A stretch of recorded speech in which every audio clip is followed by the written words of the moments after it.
Kemarin kita sudah bahas tentang macam-macam instrumen investasi yang ada di dunia ini. Kali ini kita akan bahas lebih dalam tentang instrumen investasi obligasi.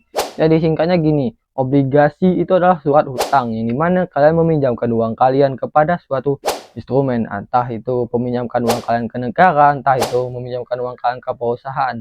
Yang intinya kalian mendapatkan keuntungan dari bunga peminjaman kalian. Misal nih, pemerintah mau bangun jalan, dia pasti perlu dana. Tapi pemerintah itu nggak punya uang secara unlimited ya. Yang mana pemerintah itu juga butuh uang. Jadi pemerintah untuk mendapatkan uang itu dengan cara meminjam uang. Yang mana dia membuka obligasi. Simulasinya tuh kayak gini.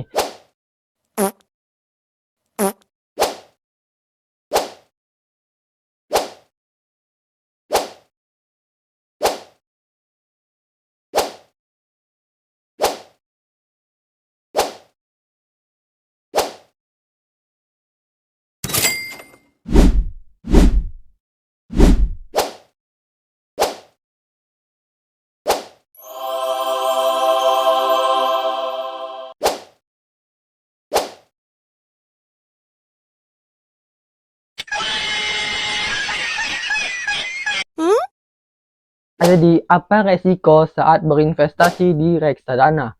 Jadi resiko saat kita berinvestasi di reksadana itu sangat minim, atau bahkan bisa dibilang nggak ada resiko sama sekali. Karena resikonya untuk kalian rugi atau loss saat berinvestasi di obligasi ini itu ketika pemerintah itu hancur, negara hancur, ekonomi hancur. Tapi itu sangat mustahil kan terjadi. Dan dengan resiko yang sangat minim, obligasi adalah investasi yang paling diminati oleh orang-orang kaya, atau bisa dibilang orang yang sudah tamat tentang dunia, yang dimana uangnya sudah di atas 100 miliar. Misal nih, kalian punya uang 100 miliar ya, terus kan tinggal masukin aja uang kalian ke obligasi selama 1 tahun. Anggap aja nggak usah lah returnnya sebesar 12%, 10%, tinggi-tinggi nggak perlu. Cukup 6% saja selama 1 tahun. Keuntungan yang kalian dapatkan adalah sebesar 6 miliar rupiah. Di mana kalau ditotalkan selama 1 bulan, kalian akan mendapatkan 500 juta rupiah selama 1 bulan. Yang dimana kebutuhan orang itu gak nyampai sebanyak 500 juta sebulan ya kan. Kebutuhan pokok orang, kebutuhan lain-lain ya.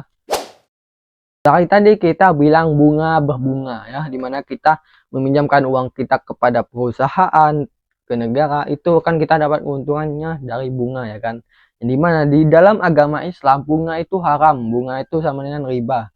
Riba itu ketika kita meminjamkan uang kita kepada orang lain, tapi kita memaksa untuk orang itu mengembalikannya lebih. Tapi sedangkan di obligasi, ini sudah ditentukan sama orang yang mau meminjamkan uang kita. Contohnya di obligasi, pemerintah mau meminjam uang kita sebesar 1 juta minimal, dengan bunga yang akan dikasih pemerintah sebesar 10% selama sebulan.